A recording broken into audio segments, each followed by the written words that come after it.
కర్నూలు జిల్లా కోడుమూరు మండలం వెంకటగిరి సమీపంలో బైక్ను ఆటో ఢీకొట్టిన ఘటనలో ఒకరు మృతి చెందగా మరొకరికి స్వల్ప గాయాలయ్యాయి. మృతుడు శ్రీనివాస్ కోడుమూరుకు చెందిన యువకుడిగా గుర్తించారు.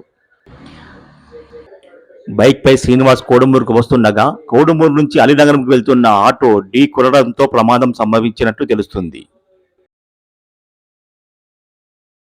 కేసు నమోదు చేసిన పోలీసులు విచారణ చేపట్టారు.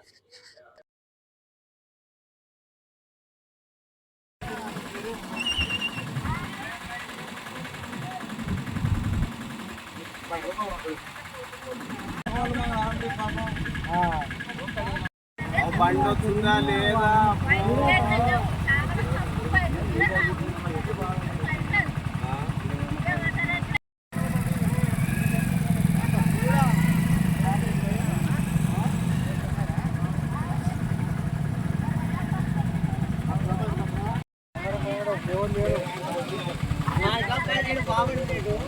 గిరి